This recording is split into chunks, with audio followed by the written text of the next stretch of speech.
Hello guys, what is up and welcome to another episode of my crazy collection.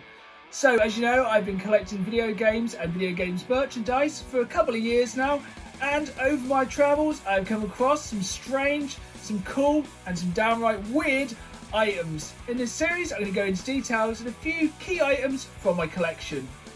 The first game I want to talk about today is Tony Hawk's Ride for the Xbox 360. As you can see, this is a massive box, but it has to be a huge box because inside is an actual skateboard you can use in the game.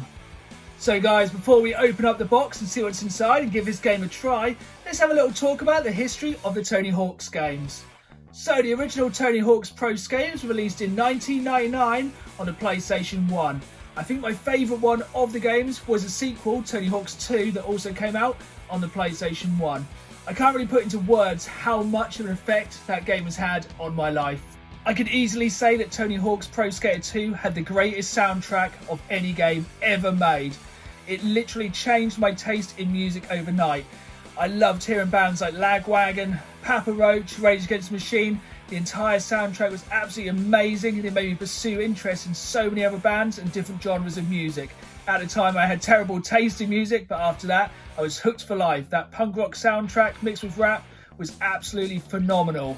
The original game launched in 1999. This one came out 10 years later and was the 10th game in the series. But this was the first one that had an actual skateboard you could use to control your character in the game. So guys, this is the board in question. So you can see it has the grip tape on top, very similar to an actual skateboard.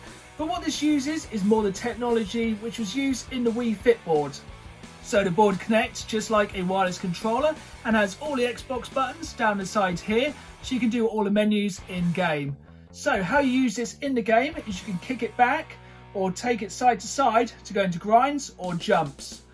But the main question is, how well does it work? Sadly, the answer to that question is not very well. It was not very responsive, not very accurate, and though it was kind of a cool feeling to feel like you were skateboarding, you still felt quite disconnected from the board.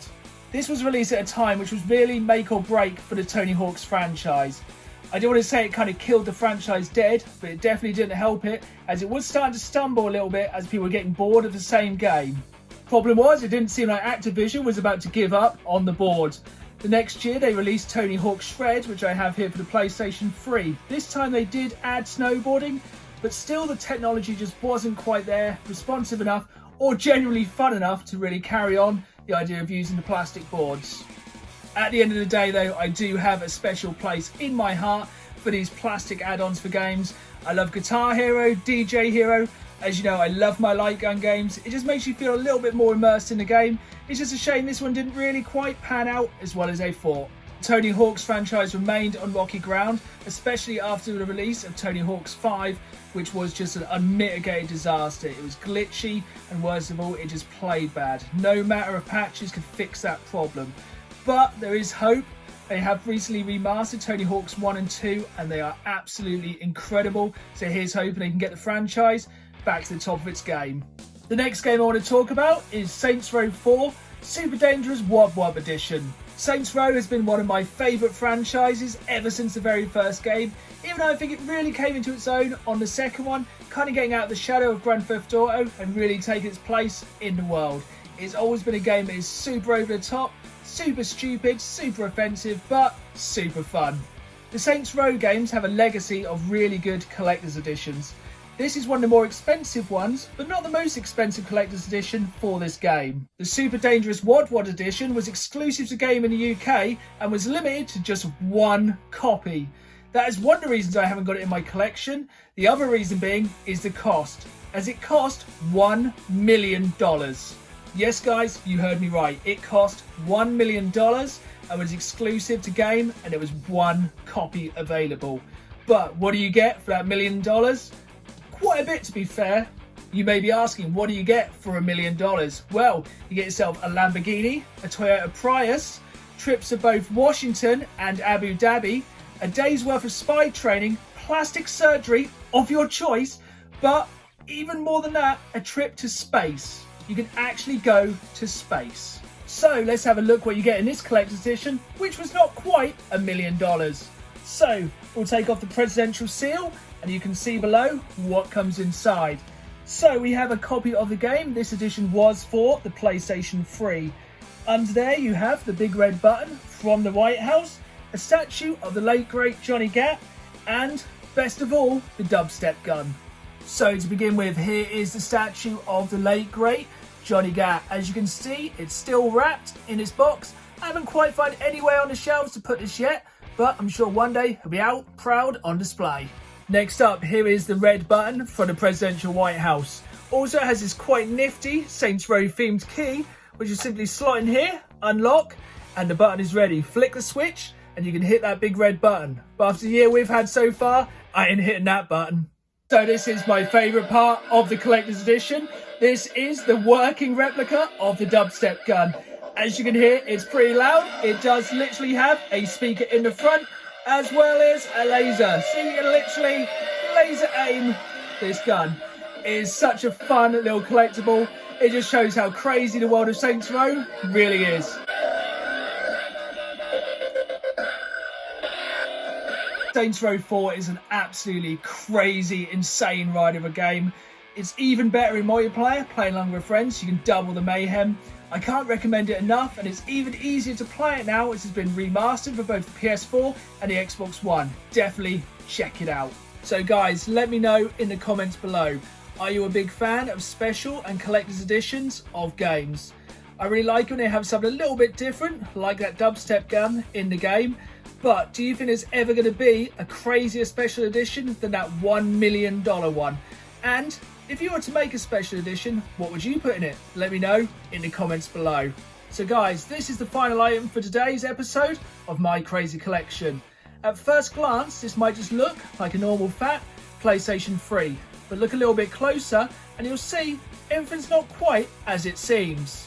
When you look a little bit closer at this console, you can see below where it says PlayStation 3, which you normally expect, it says test. So this is not the normal PlayStation 3, this is in fact the developer's debugging console. You're probably asking yourself, Dan, how did you manage to get your hands on such a strange system? Well, it's a short story, it all comes down to luck. One day I just saw this listed on the Facebook Marketplace, went and collected it, and I don't really think the person who owned it knew what they had their hands on. You're probably asking yourself what this console is actually for. So it's for developers, they can play burnt copies of games that are in development, as well as retail copies of games. The only difference was that it couldn't play Blu-rays or DVD discs. This also means this console can be used to run debug code on games in development or even games that are at retail. You can really change things up with this system if you have the knowledge to, which sadly my knowledge does not really go that far.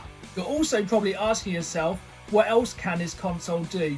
Well, it can display the games in loads of different formats, like take into HD, so you can change from 720p to 1080p, and also change the frame rate for any game that you're playing. One of the problems is you cannot download patches for this console, as the servers do not recognise it as a normal console which somebody would have in their house. This also means you cannot play any games online, connect to the PlayStation Store, or do anything you can normally do on a standard PlayStation 3 console. This leads me on to another question for you guys watching. So, what is the strangest item you have in your collection? This console is one I've never actually used and just keep in a display case, but it's always a really good talking point and a really fascinating piece of merchandise. Final question, and I'm sure one that a lot of you are asking, is how much is this actually worth? Well, they have sold for quite a lot in the past, but really it is more of a collector's edition. You can't play a lot of games on it, you can't collect it online, so it's just a really nice collector's piece and something I'm really happy to have in the collection, as I doubt I'll ever see one ever again. It seems to be a lot of people always try and judge collections on how much they're worth, but for me, everything in my collection is absolutely priceless. Once I add something to my collection, it would seriously take probably a loaded gun to take it out of my hands, as I love everything as it's all part of one massive crazy collection. Okay everyone, we have come to the end of the episode. I hope you've enjoyed this, just taking 3 key items out of my crazy collection. As you know, it's always growing, I'm always adding things, there's always been more things I want to show you guys, just to show how crazy this collection really is. For now, remember to hit the like and subscribe button, keep it here for more video game content. Remember, find me on Facebook at Dan the Games Man, and on Instagram at Dan the Games Man. And as always, keep playing the game, and I'll see you all soon.